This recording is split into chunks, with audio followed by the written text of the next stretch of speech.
নমস্কার, আমি শ্রী আনন্দ দাস শাস্ত্রী বহরমপুর, মুর্শিদাবাদ, পশ্চিমবঙ্গ এবং ভারতবর্ষ থেকে বলছি। আপনাদের মাঝে আমি এসেছি একটা বিদ্যা নিয়ে। এই বিদ্যাটা আপনাদের প্রত্যেকেরই, প্রত্যেক তান্ত্রিক ভাইদের এবং যারা এর সঙ্গে জড়িত আছে তাদের প্রত্যেকেই এই মন্ত্রটা কাজে লাগবে। এই মন্ত্রটা হয়তো অনেক ইউটিউবে পাবেন এবং অনেক জায়গাতেই পাবেন, কিন্তু অনেকেই এর নিয়ম জানে না এবং এর যে সঠিক মন্ত্র সেটাও ঠিকঠাকভাবে দেওয়া নেই অনেক জায়গায়। তো সেই কারণবশত আমি এই একটা বিদ্যা দিচ্ছি। এই বিদ্যাটা দিয়ে চমৎকার কাজ এবং চমৎকার রেজাল্ট পাবেন। কীভাবে পাবেন না পাবেন আমি পুরোটাই আপনাদেরকে বলে দেব এবং ভিডিওর শেষে এই মন্ত্রটা আপনারা দেখে খাতায় নোট করে নেবেন। আমি শেষে দিয়ে দেবো, এটা থেকে আপনারা পেয়ে যাবেন। তো মন্ত্রটি হলো যে আপনারা যে সমস্ত কাজকর্ম করে থাকেন সকাল থেকে সন্ধে, মানে শুয়ে যাওয়ার আগে পর্যন্ত, মানে ঘুমানোর আগে পর্যন্ত যে সমস্ত আপনারা কাজকর্ম করে থাকেন, সকালবেলা ঘুম থেকে ওঠা পর্যন্ত থেকে শুরু, শেষে ঘুমানো পর্যন্ত, তার আগে যে সমস্ত কাজকর্ম করে থাকেন, নানান কাজ, তার কোনো কাজের কোনো অভাব নেই। তার মধ্যে ভালো মন্দ খারাপ সমস্ত কাজ থাকতে পারে। তো মানুষ কেউ জেনে শুনে কাজ করে, আবার না জেনে শুনে কাজ করে। তার কারণ হচ্ছে জেনে শুনে কেউ পাপ কাজ করে, কেউ না জেনে শুনে পাপ কাজ করে। তো এই পাপ কাজ করে থাকলে আপনাদের কি হয়, সংসারে অমঙ্গল হয়, আপনাদের রোগ ব্যাধি সৃষ্টি হয়, কারোর সঙ্গে কারোর মিল হয় না। তো এটা তো পাপ জিনিস। জেনে শুনে একটা পাপ নেওয়া আর অজান্তে একটা পাপ নেওয়া, তার মধ্যে পার্থক্যও থাকে।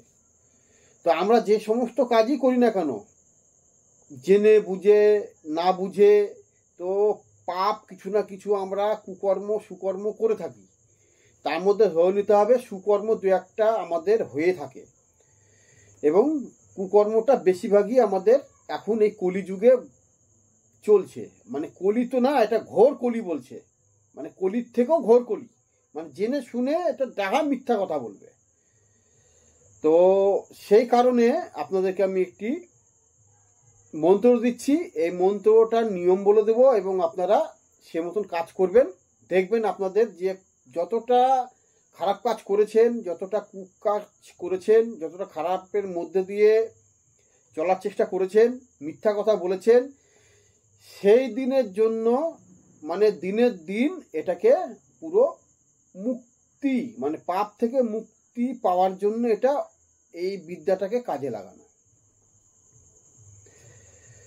মেন কথা হলো যে আমি পাপ কাজ যেটা করছি সেটাকে থেকে আমি যেন মুক্তি পাই, সেই জিনিসটা আজকে দিতে চলেছি।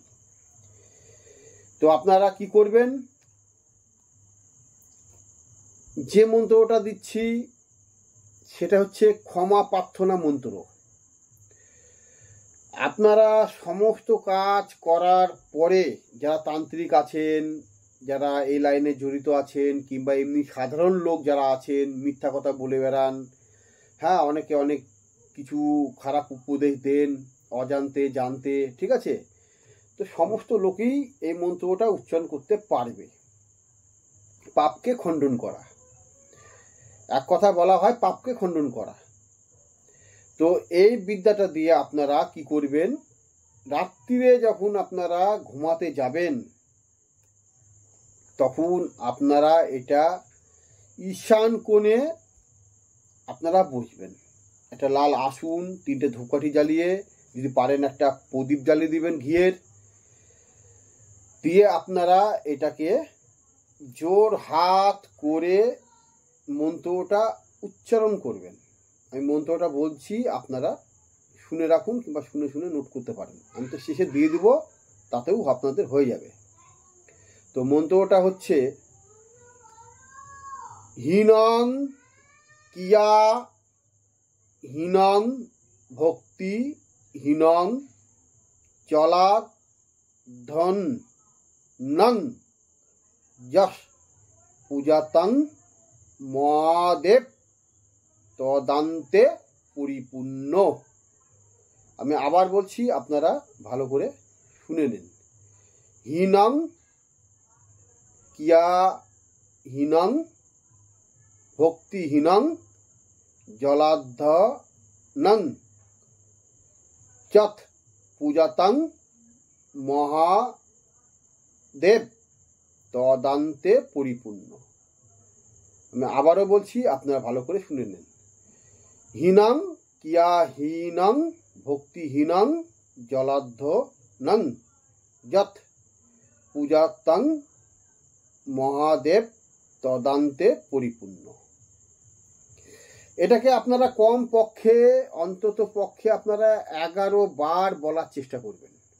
তার উপরে তো আরও ভালো, 21 বার, 51 বার, 101 কিংবা 108 কিংবা যে যেরকম পারবে, 300, 400, 500, 1000, যতটা আপনি এটা সারাদিনের কর্ম করার পরে এটা যদি বলে আপনারা প্রণাম জানিয়ে যদি শুতে পারেন, তাহলে আপনাদের তিলে তিলে তিলে তিলে পাপ থেকে মুক্তি পাবেন।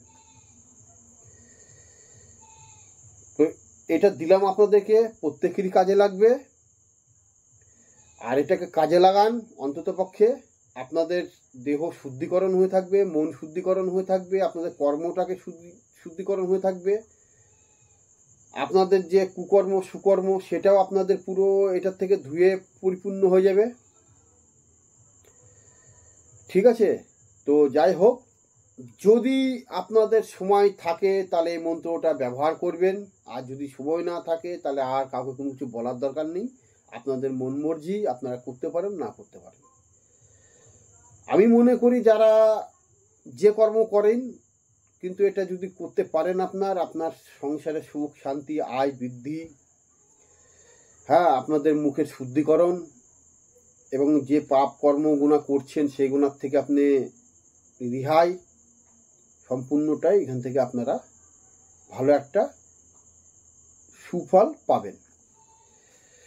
তো যাই হোক, আর বেশি কিছু বলবো না, আপনাদেরকে এটা আমি বলে দিলাম, সেই মতন কাজ করবেন। আর আপনাদেরকে আগেও ঘোষণা করেছি, এখনো ঘোষণা করছি, যারা আমার হোয়াটসঅ্যাপে জয়েন্ট হতে চান তারা আমার হোয়াটসঅ্যাপে কল দিয়ে মেসেজ দিয়ে রাখবেন। আমি তাদেরকে বার্তা পাঠিয়ে দিব, কত টাকা লাগছে না লাগছে তাদের মন মর্জি। জয়েন্ট হতে পারেন। ভালো ভালো ভালো প্রকারের পুরনো আদি যুগের বিদ্যা আপনারা পেয়ে যাবেন, যেগুলো আপনাদের কাজে খুবই গুরুত্বপূর্ণ হিসাবে দরকার। আর যারা আমাকে হোয়াটসঅ্যাপে মেসেজ দিয়ে জয়েন্ট করেছেন তাদেরকে অসংখ্য ধন্যবাদ জানাই। সে সমস্ত ভাইদের যে আপনারা জয়েন্ট হতে পেরেছেন, আমি খুব আনন্দিত। এবং যারা আগামী দিনে জয়েন্ট হবেন তারা আমাকে হোয়াটসঅ্যাপে মেসেজ করবেন, আমি বলে দেব। আপনাদের যদি মনে হয় শিকার তাহলে শিখবেন, আর যদি না মনে হয় তাহলে শিখবেন না।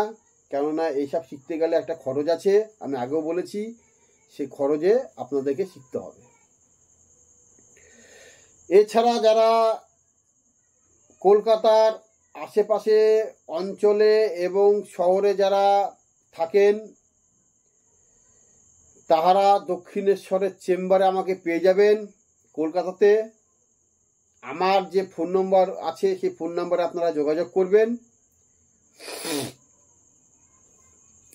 ঠান্ডা লেগে গেছে।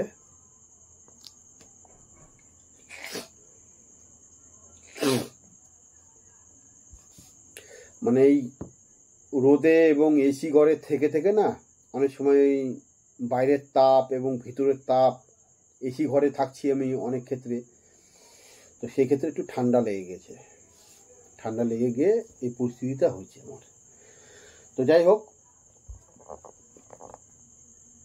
আপনারা যারা যারা আছেন কলকাতায় এবং নিকটবর্তী অঞ্চলে শহরে আপনারা যোগাযোগ করবেন যে কোনো সমস্যা সমাধানের জন্য। আমার চেম্বারে আপনারা আসুন, আমি আপনাদের যতটা পারবো সহযোগিতা করব এবং কাজ করে দেওয়ার চেষ্টা করব। তো আর বেশি কিছু বলছি না আপনাদেরকে। এরপরে আমাকে যারা নিকটবর্তী আমার বাড়ির আশেপাশে যারা আছেন, বহরমপুর শহরে কিংবা মালদাতে কিংবা বীরভূমে কিংবা কৃষ্ণনগরে, যারা যারা আছেন তারা আমার সঙ্গে যোগাযোগ করতে পারেন। আমাকে বহরমপুরে পেয়ে যাবেন। যে কোনো সমস্যা সমাধানের জন্য আপনারা আমার বাড়িতেও আসতে পারেন, আমার বহরমপুরের চেম্বারেও আসতে পারেন।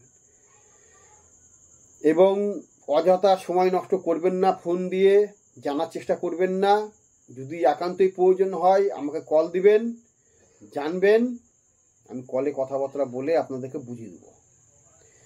তো যাই হোক, এইটুকু আমার বলার ছিল। আপনারা প্রত্যেকেই ভালো থাকবেন, সাবধানে থাকবেন এবং সুরক্ষিত থাকবেন। নমস্কার এবং সকলকে ধন্যবাদ জানাই।